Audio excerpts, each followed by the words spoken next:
Welcome to the Haitian Community Podcast. I'm Brittany Isidore, and I'm here with my co-host, Shah St. Cyr. And today we have the pleasure of hosting Sammy Lamy, the CEO of Jobs for Us Staffing Agency, a premier staffing agency that specializes in connecting employers with highly skilled and motivated immigrant workers from Latin America and the Caribbean. With over 11 years of experience, Sammy brings a wealth of knowledge and expertise to the agency. He started his career as an accountant and later transitioned to the field of real estate development, gaining valuable experience in project management and strategic development. Sammy's educational background includes a Bachelor of Science in accounting from Florida A&M University and a master's degree in real estate from Florida International University. As CEO, he is committed to providing employers with the best service possible by ensuring compliance with immigration laws, providing support and resources for immigrant workers, and matching the right worker with the right job. In our conversation today, we'll dive into Sammy's inspiring journey, including his parents' experiences growing up in South Florida and the story behind Jobs for Us Staffing Agency. We'll also discuss how the Haitian community can support the agency's mission and immigrant workers in general. Stay tuned for an insightful and engaging discussion with Sammy Lamy, a true leader in the field of immigrant workforce development and community empowerment. Welcome, Sammy. Thank you, Brittany. Thank you, Shy. Yeah, first and foremost, before I start anything, let me just hold this up correctly. Is this right for the camera? Yeah. All That's right. it. This is what we do right here. You know, this is deep. Yeah. This is deep. This is profound Yeah. because it goes back to Congo. It goes back to Benin. It goes back to Ghana. It goes back to Nigeria. But we are reconnecting with ourselves. We are reconnecting with our history. I just found out that 92%, the highest percent of the Caribbean with the African blood are Haitians. Right? Wow. We're the only Amazing. country that tried to become part of the continent again. They told us no because we're too far away, Yeah. but they're showing us love, right? And Sammy, thank you so much for being on this show. I don't even know how I was able to call you at the right time Yeah. because he's always busy. Even when I texted him, he said, give me an hour, Yeah. which shows you he's busy all the time. And it's already like 8:30 at night. Mhm. I'm like, yo, let me hit up Sammy real quick. Let me see what's going on. So thank you so much for being on the show. Mhm. And when I was introduced to him, we were at a application party Mhm. at the North Regional Branch Library, and Matthew Yep. said, you need to know this guy, right? Yeah. And That's true. right away, you were ready to exchange information. Mhm. You're telling people what you're doing. Yep. But before we get into that, let's talk about your upbringing, how Okay. you came to be. Okay. Let's get into it. All right. Again, thank you all for this opportunity to come, before the Haitian American community. Thank you, Shah. It's been great. We met. It's been great, amazing. Yeah. Thank you, Brittany, sure. for allowing me to be here. I'm Haitian. I wear that. And I'm very prideful about that. Growing up, I grew up in Little Haiti. Not far from here, and both my parents came here by boat. So my parents are Oh. considered boat people. Okay. They were part of the boat people of the late 70s, early 80s in South Florida. And, through those humble beginnings, growing up in that household, we understand about, being Haitian, being in this community. Mm-hmm. And, in this work that I do, I look at it as ancestral duties. Like, I'm Yes. doing this for the ancestors. This is what the ancestors, people, you have the flag. I think, Dessalines would be happy with this work that I'm doing. Toussaint will be happy. So that's where the passion comes from, is that real pride, being that cloth. Being Haitian, it gives me a sense of, belonging. Mm-hmm. I think that's one thing it does. In a country where we are, it's very anti-black, But being Haitian, it just gives you that additional sense of belonging. Growing up, in South Florida, Haitian Flag Day and having Soup Jumu, just having that sense of community, it always gave me that pride. And so that's how I was growing up. Going to church. That was Was it like that for you? L'école. Yeah, l'école, l'église, home. Yeah, that it was like that. My parents are very much evangelist. My dad was the deacon. My mom was the Sunday school teacher at the church. The church was in Little Haiti, and all of different families. And it was just again, being a part of the community, being a part of something. That's what I wear that on my sleeves to this day. Like it's Haitian Heritage Month right now. Going to these Haitian heritage events is just. It just gives me a sense of pride and belonging, and seeing all of our people coming in. It's something. We can do something with it. So let's talk about your upbringing. So you grew up in Little Haiti. So you've seen a lot of changes take place here, and at some point, which we'll transition to, you decided to make an impact on the community. Correct. Right.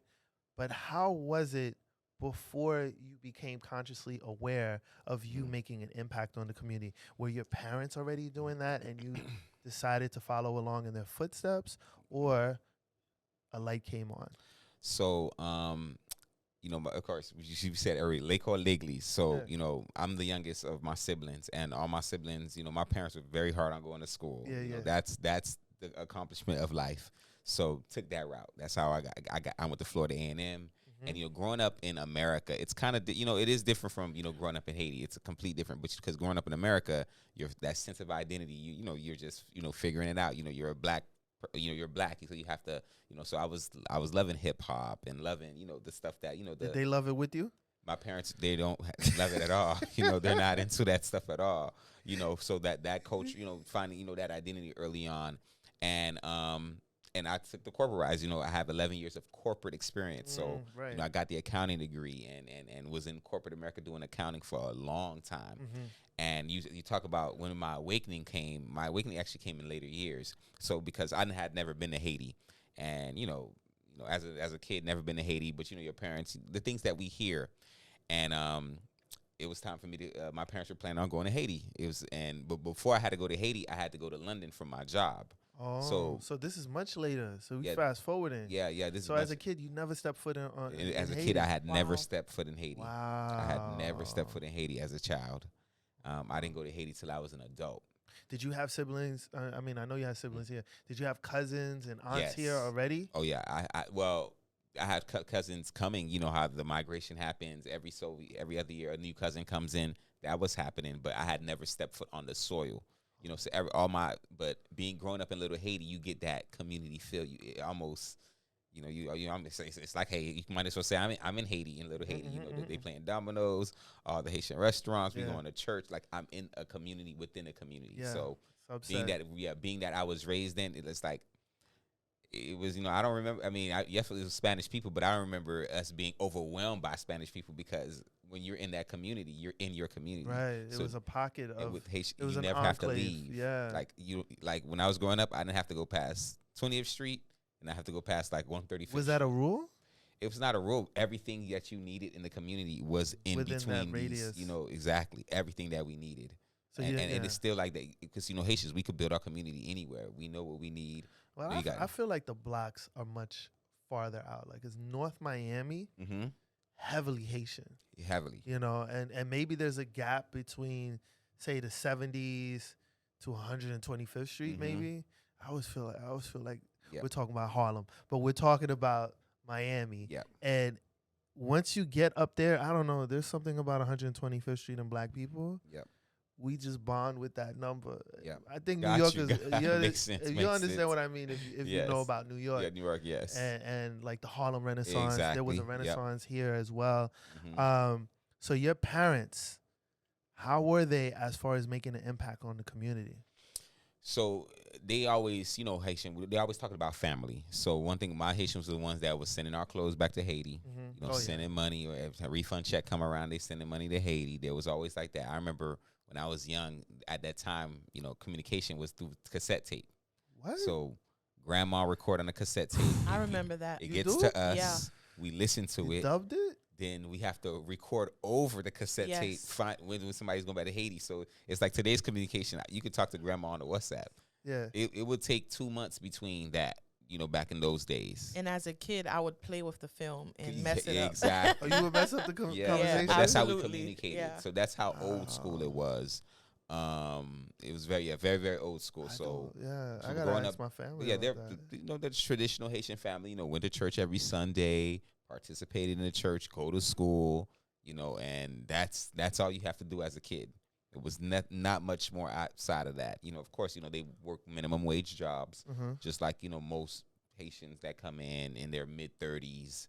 And that's basically, it was the community sets everything up for you. The mortgage guy go on the radio station, everybody's going to live on this side of Biscayne, or everybody's going to live on this side of Central. When the reverse mortgage came around, everyone goes to the same tax guy. So it's like the way you it's like an echo chamber. It's easy to get to the Haitian community. It's Wow. Yeah. So from a young age, you understood how politics impacted the community that you lived in. Yes. You saw it. Yes, and I understood the need for community. The need is like, because if we didn't have the it was called True Value, the supermarket at the time, and we had to go to like a Whole Foods. It's like you're an outsider, but the fact that we had everything that we needed in our community, it gave you that sense of belonging, Right. Wow. And that gives you pride, as a Haitian. I'm not saying it wasn't any like crime going on, but is it really crime when you're in the community? And I mean, it's kind of numb to it in a way. But Haitian communities are never known for crime. We're not really known for the crime too much. Of course, the news is gonna say that, Right. do it, but I mean, honestly, so for me, growing up, we had to prove ourselves, okay. right? So we were in a melting pot of people that were from the Caribbean, and we were separatists, Okay. right? Some parents felt, hey, Haitians are dirty, Haitians are savages, Jamaicans are savages. Look at their hair, look how they carry themselves, and we just didn't trust each other, Yeah. right? And then you started talking about our names, our heritage, our skin complexions, and you started seeing colorism within the Caribbean community. And we all gravitated, or I'm going to say this, our parents very much gravitated towards our colonizers, and the kids gravitated towards that concept. So the better culture was the Hispanic culture. The better culture was the Francophone culture. The better culture was the British culture, right? But everybody frowned upon the Americans. Yeah. But even within that, we couldn't really get along. We had to tussle just to show that we weren't soft. So I guess you didn't go through that particular experience. The one thing that you mentioned is I sense it's like the inferiority complex. I did have to beat that out of me. My parents, came from, I have older parents, so they came from, I guess, like the kind of pre-Duvalier, then Duvalier kind of Haiti. So that's when a lot of the Catholicism was coming into Haiti at that time. They were really trying to bleach out, voodoo. Voodoo. They was trying to do that for years. Yeah. So, but when the Catholicism came to Haiti, it was more so. It came with that colorism aspect. Yeah. A lot of aid. JFK. He brought Pepe to Haiti. When you think of the idea of Pepe secondhand clothing, that was a JFK kind of a thing. But Duvalier was not with that. Duvalier was like, no, we're gonna clean these streets. With stuff like that. So, but my parents and the community, there was an inferior complex that I have to admit I even had. Growing up. That's why I was so, following this American standard way, going to college, going to corporate, is because, it was kind of ingrained in me, like, that's the way. So I was not even enlightened then. So, yes, that is something that we still struggle with today, especially the ones that are coming in. I'm sure they deal with that, that inferiority complex of the white man is better, and. So what was your first language? Growing up in the household is Creole, but I remember, speaking Kranglish, in school. But of course, I went to all American schools, so I had to learn quick. But of course, growing up in that house in a Haitian culture, so it was like I was growing up in a Haitian household, but then had to pretty much be Black American when I'm at school, So you because had that's what to- I was labeled as. You were code switching. Exactly. It was a lot of code switching going on. Yeah. And then being that my parents doesn't speak English, they could not really understand me in that way, in that, like, so it was, pretty much harder to let them know, like, the things that I'm dealing with in school. They don't understand it because all they understood was go to school, listen to what teacher say, and that's it. So, did you want to say something? Yeah, this is so great. Mhm. Thank you for sharing about that background, your family. Mhm. I want to hear a little bit more about that enlightening that you talked about. Yeah. Did that Okay. have anything to do with, like, okay, now you into real estate, you into accounting? Mm-hmm. There tends, like, you said that you were in Little Haiti and you Yep. had this radius, right, that Yep. you were in, and Mhm. now you went out to school, and I can Gotcha. imagine there are other people who weren't Haitian Yes. at these institutions that you went Gotcha. to, Correct. that you got to, grow with, learn with. Yep. Was that a part of the enlightening? Yeah. So when I went to FAMU, that was my first time. When you get out of your parents' house, getting out of those Yeah. house, that was my first, time. I remember my parents dropping me off at FAMU in Tallahassee. Tallahassee, it's the largest Black institution, when it comes to HBCU. And at the time, it was like breaking records when I was going. I just happened to go. Really? It was like 13,000 students. So my first, thought there was, about Black Americans in general, because I was in a place where there are Black Americans that are doing great, that are and they were my age, my peers. Not saying that South Florida didn't show me, but it was a lot more rare in South Florida. Seeing kids that love to go to school. So when I got to FAM, it gave me that Black excellence. Right? That's when I Wow. learned about Black Really? excellence. Nice. Seeing a bunch of Black kids, pharmacy major, nursing major, this, that. So FAMU definitely gave me experience. Now, granted, I was not enlightened because it was still a liberal university. We're still following a system. We're still in, and then when you look at the curriculum, the teaching, they don't teach you. I'm not gonna say they don't teach you the real, but they ain't teaching us the same thing they teach people at Harvard. I'm just saying, the curriculum, it is what it is. We don't have as much extracurricular as these other places. So that's what I learned when I was at FAM. So it introduced me to Black excellence, like that exists. Powerful. And that exists, and it was Black people from all different type of backgrounds. We had Jamaicans, we had British Black people, we had and then when you look at the Black American, you have people from all types of Black American people. Did you feel the unity? I felt unity. Like it was great, because now I had Black American friends. Like when I was in Haiti, it was more tribal. When I was in Little Haiti, like it was just more tribal. All my friends was Haitian. All my parents' friends was Haitian. It was Haitian. It was never mixing with. You didn't have Dominican friends. We didn't have no Dominican. Cuban friends. I knew Cubans, but it was not no friends. They were like my parents' boss. Like what I mean, but they were not. But it was all my parents' friends were all Haitian. My family was Haitian. It was just Haitian.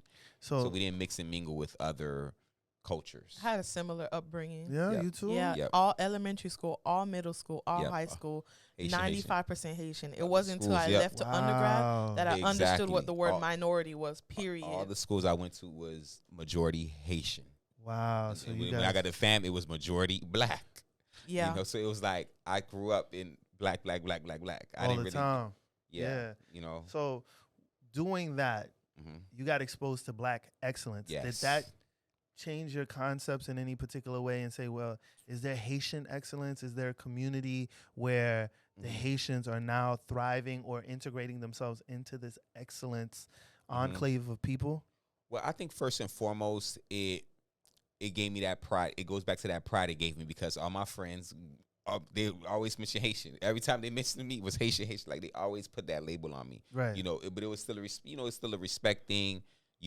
But they always put that, so it gave me that label, as Haitian. And I was more and more, I guess, because it was not that. It was a lot of Haitians but not everybody. People was not like wearing it on their sleeve like that. We didn't. Was it quiet? The Haitian people, we spoke Creole. We knew, like, we enjoyed being, and then it brought Haitians from all over Florida, all over, New York. Haitians from all over different places. People with different Haitians with different upbringing and minds. Because what I realize, a Florida Haitian and a New York Haitian are different. They are very, very, very different. I like to call the New York Haitian a lot more bougie, a lot more bourgeoisie class. Tell the truth. Absolutely. Intellectual. But even when I lived in Boston. Brooklyn, but but the thing is that. Okay. You remember, our parents came by boat, and then they get to get on a plane to get to America. It's just different. It's just a different type of struggle. It's a different type. It's a different wave. I think that, my parents came on a plane. Okay, Yes. fine. But they left Haiti in urgence. Yeah. It was urgent.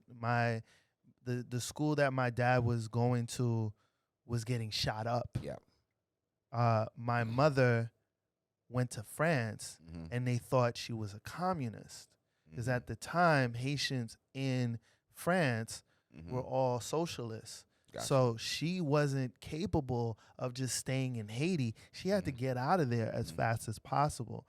And then people brought that tonton macoute behavior even here in the United States. So someone who was a tonton macoute in Haiti also knew how to move in that particular manner in the United States, in New York, in Brooklyn. So the energies that we had as far as, well, what's your struggle for the new generation, or what's the following struggle? You constantly get a wave of struggle. We have to hear how these kids right now who are living in Haiti, what's their experience if they get out of the country and say, well, how did you get here? How did you manifest your journey and thrive? Because we're all going through it. It seems like every generation of Haitian is going to go through some kind of struggle. And it's just different class too. One day I go to Brooklyn, if you're coming from Port-au-Prince, you have more means, you have more opportunities. Like a lot of people in South Florida, I knew the stat at one point, but it's a high stat. A lot of them, that came in the 80s, they came from like a part of the country. They came from like Port-au-Prince, like the northern part, because that's the people with the boats and stuff. So even if you look at Haiti from a tribal, from department on that side, a lot of people that lived in Brooklyn, they came from the Port-au-Prince or the South or this, because you got to get to an airport. My father's from the South. Exactly. So you see the difference where a lot of the South Florida Haitians, they from the North. My dad was from the North. He was also came here by boat. Exactly. Which part of your parents? Bodme de Limonade. Okay, Limonade. Exactly. Yeah. So my mom's from Ocap. Okay. Ocap has a which was once the capital. So that's but if any of those other country, Northwest, Molis, those people came by boat. Because it's big business over there. Yeah, I did not know that. So you said something vital, which is a great transition. Yeah. You knew Cubans. You knew others. Yeah. They were your bosses. What about looking for Haitians to pull you into the job market when you were finished with school? Was that accessible at that time? Not at all. Not at all, because again, it goes back to that inferior complex. We're going to the white man to provide us, these means. And that's. Did you feel that? Did you think about it? Like, well, it was, and it was not my fault. I mean, it was put on the generation before me. The generation before me looked at it like that. They looked at, black people is not, we're inferior. We're this, we're that. And that's why I said. And that's why sometimes when I hear, black Americans say, when immigrants come in, they take the white supremacist mindset. I hear that. I kind of, I stand and I hear that, because sometimes that can be true. You know what I mean? It's the divide and conquer, kind of a thing. So I totally understand that. So maybe this is a transition, but let's talk about jobs for us. Okay. Let's talk about that, because that is a major impact. But there's a transition before that? Oh, but I just want to get to an enlightenment when I was awakened as an adult. So I got awakened when I actually went to Haiti. Okay. When I went to Haiti with my mom and dad, and they had a president time. It was a lot more stable. We was able to go in there.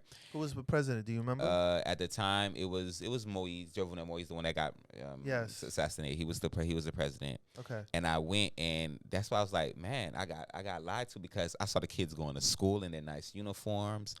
I saw, yes, of course, I mean, you see what you see, but you saw happiness, you saw spirit, you saw pride, you saw people dance, you saw people in their mode, you saw economic activity. So it's kind of like, if I go to Google right now, we go on Google Images, you'll see all negative images. But I'm telling you, if we go to Haiti, kids went to school this morning, kids had breakfast this morning, people had church this morning, people, bought a car today, like normal human activity. Okay. And that's when I was enlightened. And then another thing that enlightened me, when right before I went to real estate school, I met a developer who was working on a development in Haiti. Okay. Like, he had his land ready. It was it was in Taba. It was next to the American embassy. He was raising money. And I was like, bro, if you can do this, we all could do this. I don't like no excuses. We can get our American dollars together, and we can do this, because that's what he was doing. And I was like, yeah, I'm done being lied to. I'm going to go against the grain. I'm going to be there. And I'm going to find ways to be more immersed. I was told myself, as I get older as Haitian, I'm going to find more ways to be immersed as Haitian and in our community. So that's basically what my awakening was, actually going to Haiti. So who do you feel was lying to you? And why do you think they were lying to you? I think... who was lying? The perception. Who's the narrator? I would say the perception. I would say everything that you hear, the things that you hear today.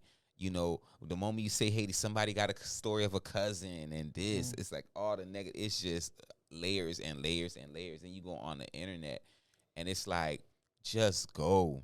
You know what I mean? Because if the real, there's people that's way fair skinned than us that still goes and still go to school and this and that. Yeah, it's happening. Right. You'll be surprised, like, you know what I mean? And it's like, but you'll never see it. And it's like, it's just so sad.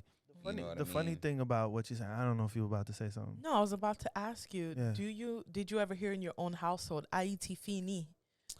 All the time. Oh, yeah? And the thing is that, I mean, it's like, but then it's like, then why are there 4 flights a day? Yeah. Why is American Airlines, why is Coca-Cola got a big old factory? That's in a great there, question. And they making Fanta. Haitians love Fanta. And they got every color. They have a whole factory. It's a rainbow. They bought the Heineken, bought a Prestige. Like, why are American companies making investments since it's such a terrible country? Why, if right now they about to send the Kenyans, you go on USAID, right, there's grants for Haiti. There's grants for Haiti for this deployment. All the services they need, there's grants. They need toothpicks. They need, like, go on grants.gov right now, because it's they have arms, like they have all these different for these 1,000 Kenyan polices that's about to go. Yeah. So it's like, I was just tired of being lied to, and I don't believe nothing they say. I personally think, as Black people, we police ourselves, but we police ourselves for white people. Yeah. Right. So when it comes to jobs, no white man's gonna tell me how to dress to go get a job. Oh, shave my face, cut my hair low, put on pantalon and shoes. Don't wear sneakers because your feet will not be able to fit a shoe on at some point. That's what they used to tell me. And when I hear things about Haiti, yes, you hear the poorest country in this hemisphere, which is debatable because there are other countries here who are extremely poor as well. But when we listen to what's bad, it's usually coming from our own people. Because I don't have white friends really speaking ill of Haiti. It's the Haitians themselves and their behavior where they're not going back. You build a house. I have an aunt who built a house in Haiti, hasn't been there in about 7 years. Right? My dad moved back to Haiti and can't go back right now because the country is in turmoil, right? So I'm not really sure where the lies are coming from, but being able to move around, there is a level of being used to the chaos where you just normalize it. It's not that big of an issue, but if you look at it from a domestic standpoint, like if you had to go through that, like you can't get on the bus to go to the next village, or you can't get in your car and go to Fort Lauderdale or go to Palm Beach because there are people on the road right now who are going to stop you and kidnap you. Hey, I'm not sure. I'm not sure. And I hear you, and that's what's gonna be on the news. All I'm saying is like that's all you hear. Like like one day somebody's not gonna stop you. It's like that's all you hear every day, and it's only negative. But then there's a lot of positive that's going on, and I feel like if we just put more, enlightenment on the positive that's going on. It'll change it. Like our beaches, we have beautiful beaches too. Not only, absolutely. You know what I mean? But you can't find a beautiful. Google Images can't show not one beautiful beach. I have to pinpoint it and put the longitude and latitude and open the image. Yeah. It's like they don't. You know what I mean? So it's like, and that's what we came. That's where my enlightenment came in, and because I went to London the week prior, I went to Haiti. And it was cool. Buildings from 1500, but it was still people on the street acting crazy. Oh, London. And people London was London's a bit of a it's pretty depressing actually in certain ways. But you see the disparities. So you decided to create a platform to help Haitians. So I'll read something if you guys don't mind. I lost my place. Let's go back. Here it is. According to a 2021 report from the Migration Policy Institute, Haitian immigrants in the U.S. have a labor force participation rate of around 71%. And I think this is really important because they say that the Haitian community here is very different from other communities that are of African descent. We are moving and grooving, and everyone, lawyer, doctor, engineer, and so forth. But there's a huge push for that in the Haitian community that seems to be resonating with the younger or the offspring of these immigrants. Factors that can impact workforce entry for Haitian immigrants include limited English proficiency. These are the things that you address, right? Yeah. And we have a little treat we could talk about if we want to. Lowering average educational attainment compared to some other immigrant groups. Difficulties getting foreign credentials recognized by U.S. employers. A 2018 study found that a significant portion of South Florida's Haitian community work in lower wage jobs like retail, food service, building, cleaning, maintenance. Higher paying industries like finance, insurance, professional services employ relatively few Haitian immigrants, right? So there's a layer of, I'm going to be a doctor and open up my own practice. I'm going to be a doctor or a lawyer and open up my own practice.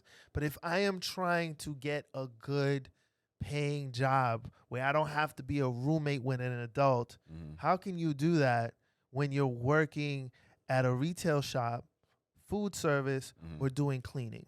Yeah. Right? You're making an impact in this particular area. Yes. These are, I'm vegan, the potatoes and broccoli of the situation, right? Correct. So let's get into that. Yes. So, so Jobs for Us is an organization I started, out of passion. I lost my mom, 2 years ago, and this is what she used to do. I lost her, but she used to help people. She just knew how to help Haitians find jobs.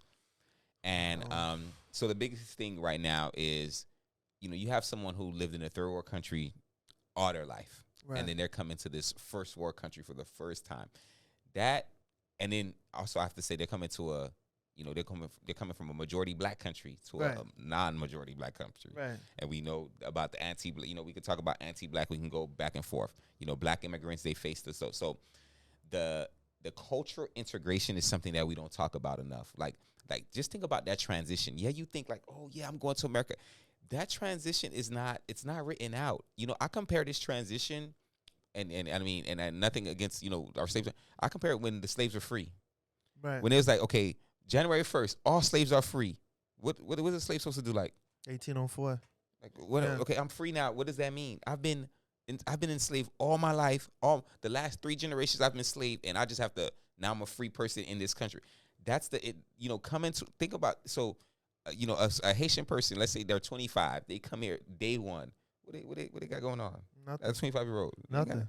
Who's telling them what to do? Who's Nobody. like, you know what I mean? Like, and who No am I? Like, guidance. you know what I mean? I'm figuring it out. I'm trying to get my credit straight. How can I tell you, you know, how to? So that integration process, it's like to a point where we're coming up like through what we're bringing our jobs for us. We're trying to call something the first 90 days. Right. Like this is what you need to do in the first 90 days.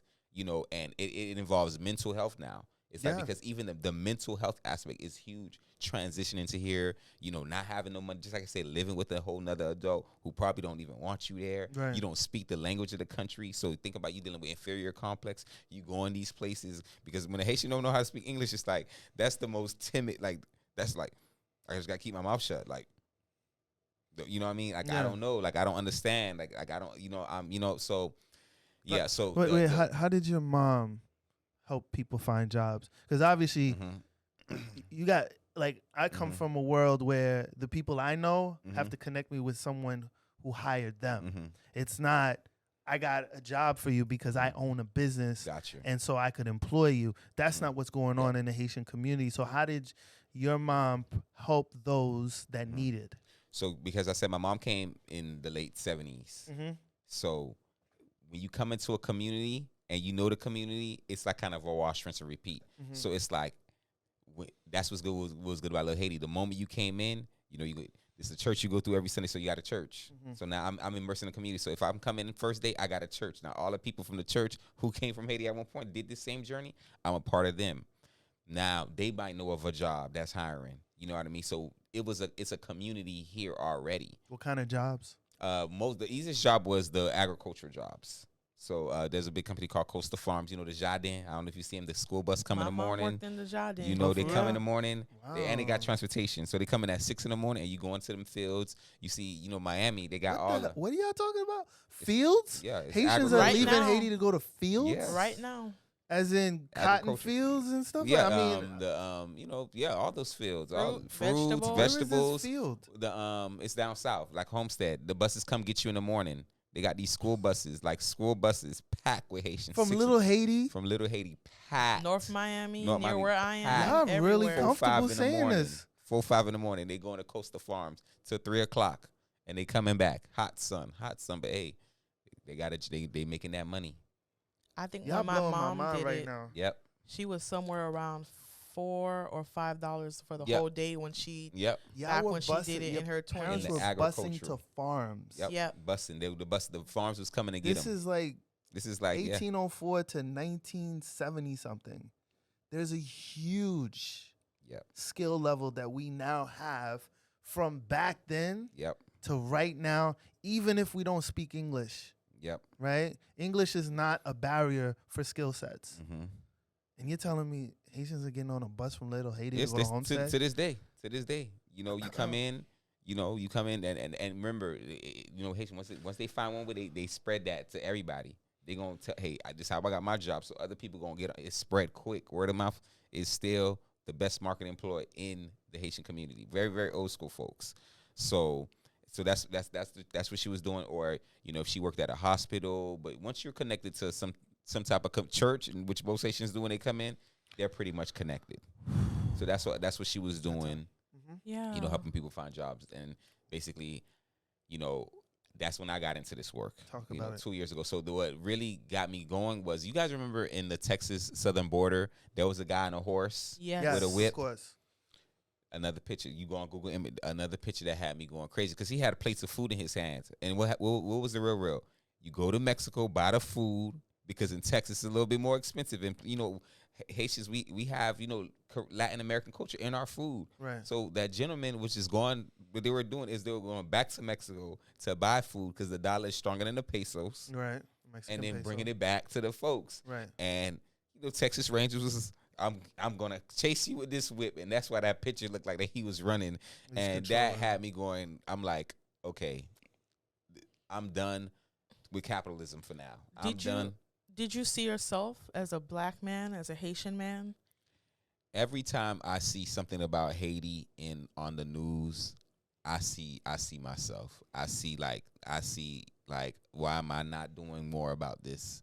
You know, why, like, and then what upsets me is because, as I said, I know so many Haitian Americans that are doing so well. Like, we are doing amazing as Americans, like, all over. And it's like, why are we not doing more for our, because I feel like every other culture, the success people, they have some type of nationalism. Right. Like, they have that nationalism. Yes, there is. You know, and then I like to look at our Dominican counterparts because, you know, we share an island with them, and seeing the strides that they've taken in America. They're one of the strongest economies. it's like, I think they are the strongest economy in the Caribbean. Yes, and then They're doing their thing. But they get a lot of international investments. That's, you know, Haiti, if Haiti got half the international investments from, you know, China or all these other places, you know, we could do it too. We just, you know, foreign people are not, they're not invest unless it's guns, right? Unfortunately, Right. But as I'm saying, so.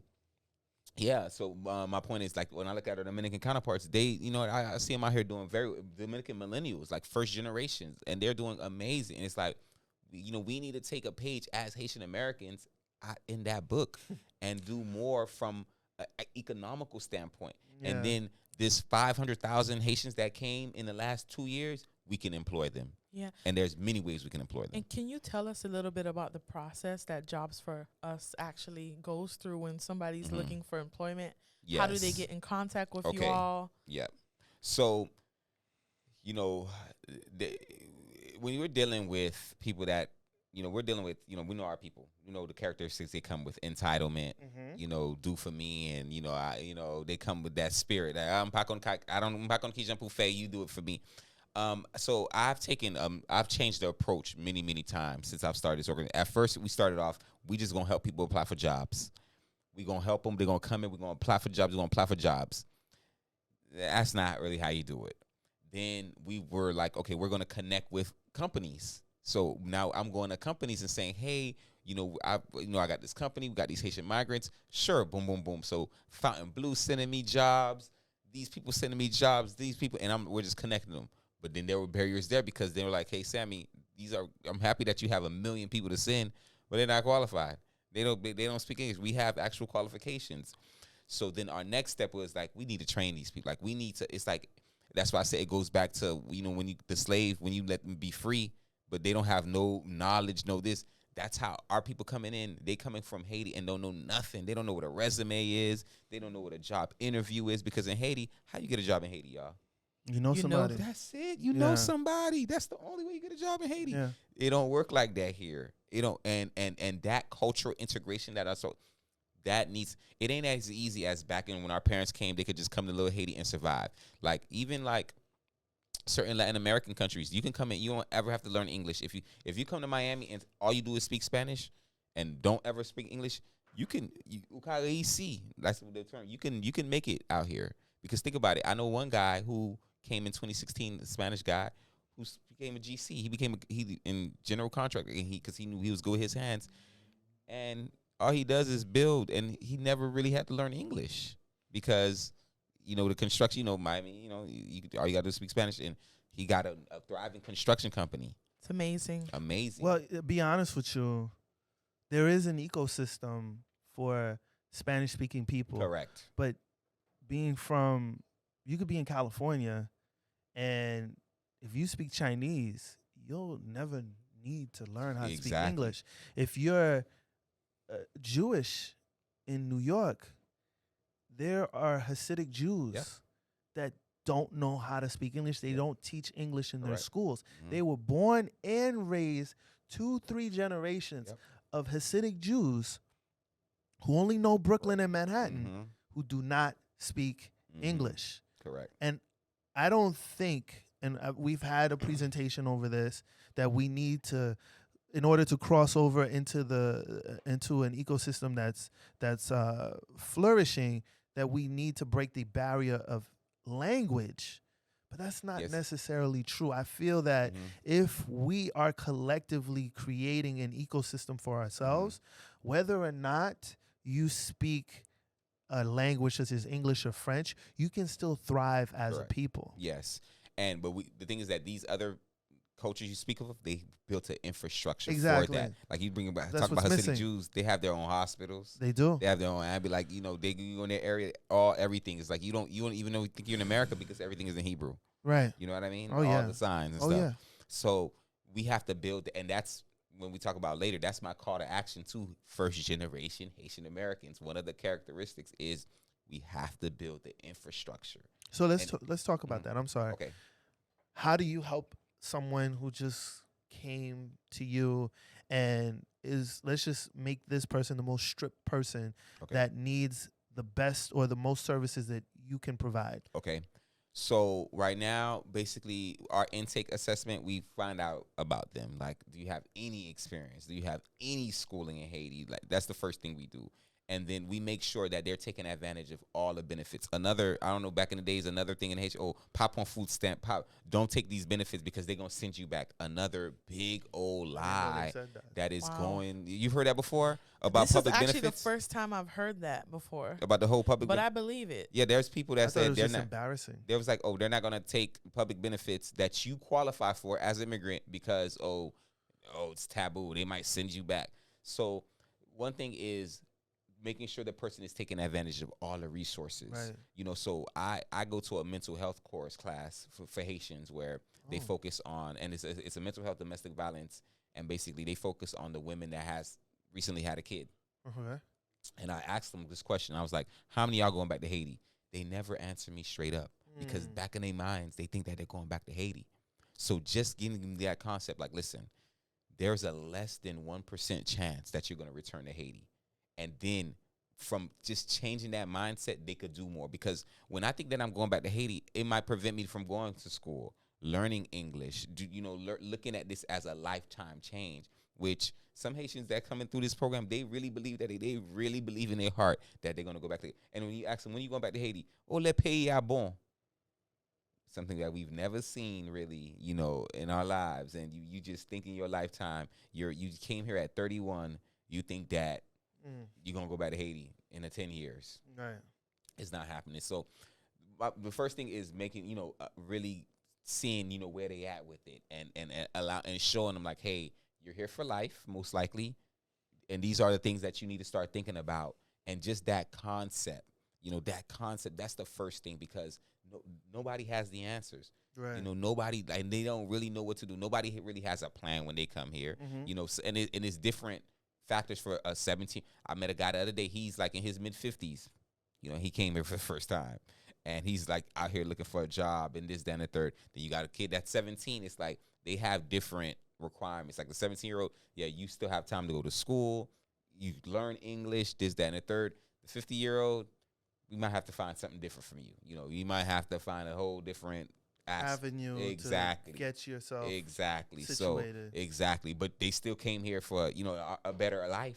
That's still the concept. So that's the way basically we're doing, and I'm partnering with organizations to come up with that kind of platform for them.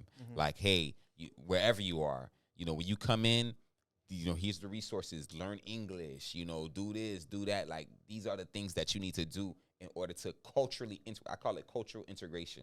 That's what I call it, because you have to culturally integrate. You have to know ways about, doing things, because the Haitian, they come in and it's like, they'll skip the line, they'll do this, you know what I mean? They'll come with these instincts, and it's like, that don't work here. It don't go, even the ones that start businesses, like, when I do my events, I try to do with Haitian businesses. They don't carry the insurance. They don't, and they'll tell me, in Haiti, and they'll, you know what I mean? They'll come with that mindset. Right. So it's like, that's the first thing, is that mindset, making sure they have access to the resources that they need. And that's the first step before you even try to get them a job. And that's the same thing. So you're doing this in South Florida, but you're also doing this in New Jersey. Is there a different issue up there versus that here? Well, in the Northeast, it's they're different type of hate. Like, even those that the moment they step into an America, they're different. Like a Haitian immigrant in South Florida is different from a Haitian in the Northeast. Like, we had a job fair in New York. They had their North Face coats on. They it's something about in the Northeast, you got to get hip. It's like they more get hip more than down here. Down here, they're more chilling. It's the weather. I'm telling you, that weather does that. But I'm telling you, that weather in New York, it's just that vibe, that sense, that going. They just get going. It's more of a. Different. It's not the same America. I'm just saying, it's not the same America when you're going to the Northeast. So even with them, they have a different type of drive when you up there. They're just different. They're trying to get even work with so the- they can and come I've down seen that here. with the Haitian immigrants. I even seen that. Like down here, they're a little bit more chilled. They ain't going to the cold weather. They ain't going through that. You know what I mean? So And in all honesty, we're talking about New Jersey, but I look at I it as would the I would Northeast. definitely say that it's harder here than it would be to move around up north. Mm-hmm. In New York, in Jersey, North Jersey, there's a lot more infrastructure for Yes. public transportation. A lot. Yes. You get suited up for a job, and Yep. you're gonna take public transportation Yep. to go get that job. Mm-hmm. You need a towel. Yep. You will be drenched in Exactly. sweat Yep. applying for a job, and Yep. they're looking at you like, "Don't touch Got me. you. Yeah. You are icky. I want no parts of you. You might as well get back on that bus Yep. and leave a sweat patch on the back of the chair, because they're not trying to even Yeah. get you involved." So, Yeah. being cold in New York also, or in New Jersey, they're not the same, sorry. But being able to move around in certain particular areas, Mhm. it's easier, Yeah. right? And I guess maybe people are more, I don't want to say go-getters, but I think there's also more services Yeah. out there than there are here as think far it's as also- industries. I thought it's a concrete jungle up there. Also, from to get to work, you're going to interact with 1,000 people. Where here, you don't have to interact with nobody. I think that has a lot to do with it. That's a city that, compared to New York, people from New York call this is the country. Like Miami's the country to them. Like, oh, this is slow country. People are, it's just the different. And I think It's a different vibe. yeah, and I think that plays a role also, in the different. But now you got Haitians going everywhere. Now we got them going to the Midwest. Yeah. I mean, Yes. how are they? The ones that are in Indianapolis, Springfield, Ohio, Wisconsin. You have Georgia. So Yeah, Georgia. and that's why I said right now we're in historical times as Haitians, and we have the opportunity. Like I said, we're playing with house money to an extent. With the amount of Haitians coming in, it's my numbers, and I'm I think it's about 2 million of us in America. Me personally, with the amount of us coming in, and we have the human capital, we have the labor, and it's like we have to create as a Haitian Americans. We need to create the demand to put these people in work, and we can do it for us, by us. You got government grants, that you can take, and most government grants is like you need personnel, like you need employees, like a cleaning contract. Okay, you need 15 people to clean this airbase. That could be in-house. You got private corporations that's looking for personnel. It's just we have such a great opportunity, and we have the human capital, but we have to employ. That's what made the Cubans. If you look at them, that's what they did. They were able to put themselves in places, and they ran out. The white people out of Miami. I mean, they ran them out. That's what because Miami was over 80% white. What was it? Yeah. At one point. So Yeah. humans really ran them out. And my thing is, it's like, but they were able to create the community. It's like we can follow their, we don't have to reinvent blueprint. the wheel. And then we have the talent in the Haitian American community. When I say we have the talent, we have the people in places. We have the politicians. Like we have a U.S. Congresswoman. You know what I mean? We have that. We have mayors and councilmen do. all over the country. Huge impact. All over the country. You know what I mean? Yeah. And in the state of Florida, we have 500,000 Haitians or of Haitian descent. In South Florida, right? Of like the 450,000 black people, like 200,000 of them are Haitian descent. Yeah. So it's like, we have the numbers. It's really we need a united front. Yes. And with that united front, it's going to be a economical generational change for our people, and then we use that for the homeland. So that's a whole nother issue too, because people come here and they have zero intentions of going back and making an impact. Yeah. How do people help you get the workforce developed? So my call right now is, I like to follow advocacy. I think that's big right now. Like we need more advocates. We need more advocates fighting for our people. I don't think we have enough of that because people just don't know what to do, but we're smart. We're intelligent. All it says is we put a bunch of smart Haitians in a room and we could figure it out. Right. You know, you put the stakeholders. Let's say, you know, you put the congresswoman, because at the end of the day, you know what they're doing for the other cultures.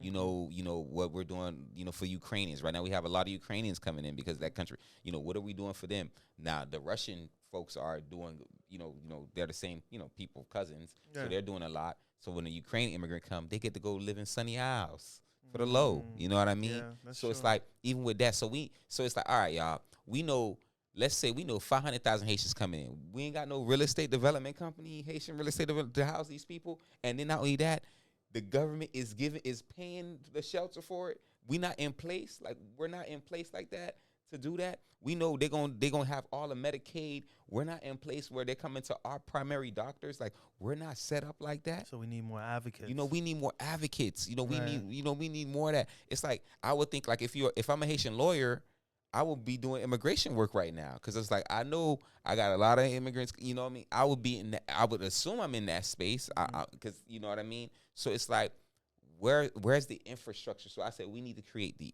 infrastructure. You're talking about literal infrastructure, and then the actual grouping together like, of minds. Like, when I say infrastructure, it's like the economics, the economy. Yes. You know what I mean? The economics behind it. So even when we're gone, it's still going. You know, it's in place. It's like, okay, so it's like, if we created the first year, every Haitian know, when I get in here to America, this is what I'm doing. This is that. This is this. This is that. So we have to create, and then when I say we have the people, when I say we don't have to look outside, we have it. We have it. You know, we all know people, like, even like Gen X. Like, when you look at, you know, they have a lot of great Haitians doing amazing things. And those are the things that I had to learn in my adult years, you know, going to these Haitian events and seeing, it's like, y'all, what are we doing? Like, we all doing good things. Do you think that's a good first step? Because when we think about, you know, how Haitian Americans can help jobs for us, how we can get into building that economy, do you think a first step for many Haitian Americans might be go to your first Haitian networking event? That would be amazing. That's it, because that's where those think tanks happen. That's where those minds, because that Haitian event, that Haitian organization, they're the ones that's leading the community. You know what I mean? And we have them. We have chambers of commerce. We have a Haitian American elected officials network group, we have them. It's just, are we utilizing it to the best of our abilities? And I don't think that's what we're not doing. You know, we're not utilizing to the best of, and then I haven't even talked about the Haitian churches. You know, talk about it. I haven't even brought up the pastors who can be forward thinkers. You know what I mean? They all have churches back in Haiti. I haven't talked about the Haitian businesses that we already own. There's a lot of infrastructure. Even thinking about Haitian restaurant, there's a Haitian restaurant everywhere now. There is. You know what I mean? Everywhere. So you know what I mean? Food trucks. You know, you have American restaurants that has Haitian cuisine.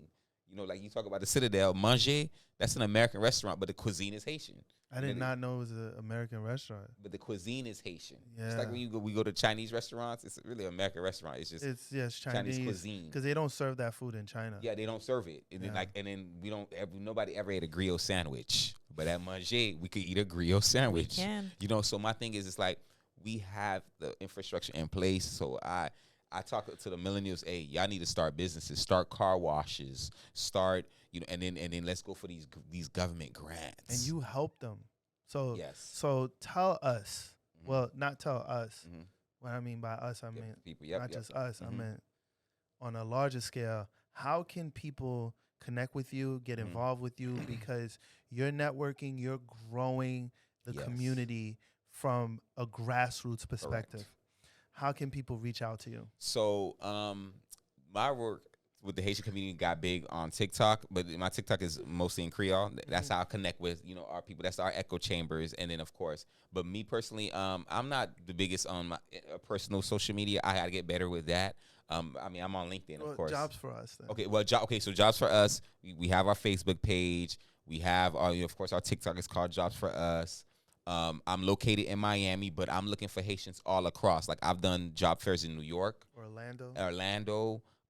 Now the Haitians that has reached out me for help are in Boston, Chicago. So if you're a Haitian American and you are in these places, let's tap in. And I have kind of a method. We reach out to the local organizations that are, you know, focused on immigrants. We reach out to them and we partner up and we throw job fairs, and then we invite the people in that area, the Haitians in that area, to that job fair, because we have Haitians everywhere. So if you're in another city, let's tap in so we can create that infrastructure.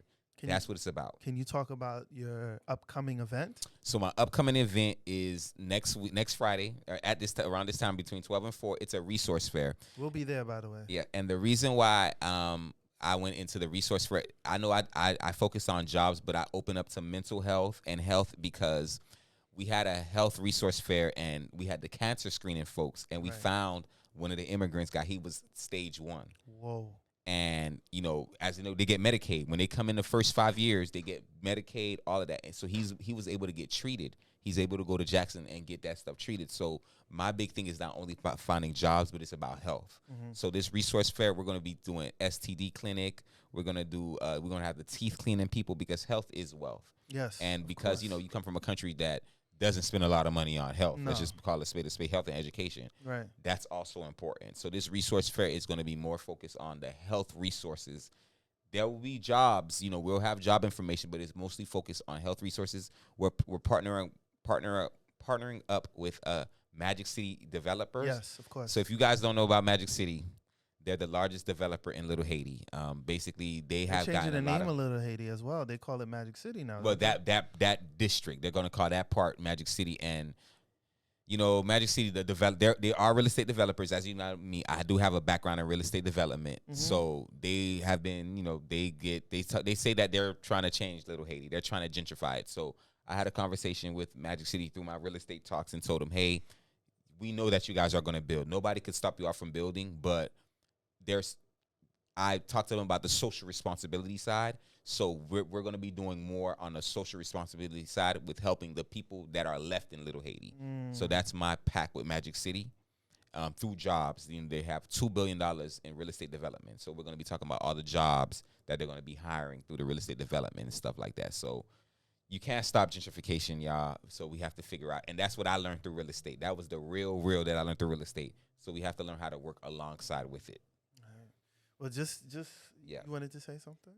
Thank you so much for sharing that. I actually went to the Little Haiti Revitalization Trust meeting for the first time this month, and there were developers, there were people who live in Little Haiti, there were property owners, and I learned a lot in just one meeting. And and about the revitalization trust, they're fully sponsored by Magic City. Wow! So when you look at the budget, all the money comes from Magic City. That was one of their promises to Little Haiti. Let me just ask. We just ask 2 more questions. Okay. So we gotta wrap it up. Give them a fun question. Fun question. Mm-hmm. Fun round. If you could have any historical Haitian figure or celebrity work for Jobs for Us, who would you choose and why? A celebrity right now, living or past? Just either. Okay. In the past, I'm a big Dessalines guy. He was so instrumental. And he was in the movie King. His story was in the Woman King. So if you look at the Woman King, she was his aunt. Okay. The Woman King, with Haiti. So that was Dessalines talked about. Because they come from the Dahomey. The Dahomey tribe in Benin. So that's what Haitians. That's what a lot of Absolutely. And if you look at the Dahomey, they were a warrior. Yes, and then the French went and got that tribe to come to. So it's like it was something waiting to happen. So modern day, it'd probably be Wyclef. Okay. You know what I mean? Modern day living right now. I think Wyclef is he really has held it down. So those two. Okay. Awesome. Yep. And what do you do to break away from all this work that you do? I'm a big family man. Okay. As I said, I lost my mom, so I try to spend time with my dad. So big family man. We do live in Miami, so it's always something to do. But no, that's basically what I do to get away from the work. Just keep it. You keep it low. Yeah, keep it low. I'm home. I'm in Miami, so I'm from here. So yeah, stuff to do. You want to take us out of here? I'm going to take us out of here. This has been so amazing. This has been a great conversation. Well, folks, there you have it. Our fascinating conversation with Sammy Lamy from Jobs for a Staffing Agency has come to an end. But today we learned so much about his inspiring story, his family background, what led to his enlightenment, when he learned about Black excellence, and what he's currently doing for people who are coming from Haiti right now, coming to Miami, coming to Chicago, coming to New York, United States. the United States. Jobs for All is making a true impact in our community. And what I want everyone to remember from this interview is that there's a call to action here. Yes.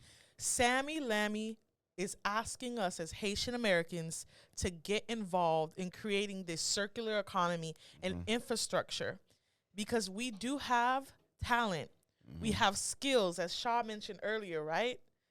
We have the ability to create an infrastructure so that when our people come into the United States, in the first 90 days, they know what to They know do. what to do. This conversation is just a spark in a beginning, and we hope that this platform can be just one of the few who help get this important call to action out. Yes. And so, Sammy, we want to thank you so much for taking the time to join us today, sharing about your mission, about your family, about the impact that you all have had since coming to the United States. And we're super excited. We're super excited to continue to partner with you, to be a part of your success and really the success of our people. Yes. Yeah. Oh, I'm happy that you're my new friend. Yes. Nice to meet you too. We got some work to Got do. some work to do. It's gonna be fun. Yes, we're gonna be doing our own version of farming. Yeah. We're gonna dig in the Okay. gutter. Dig in the dirt. Yes. Yeah. I'm so New York. Dig in the dirt. If you love this podcast, please follow us on all social media platforms at Empower Haitians, and on YouTube, of course, the Haitian Community Podcast. We hope we will see you next time. Stay connected. Let's do it. Deuces. Fairty Bell.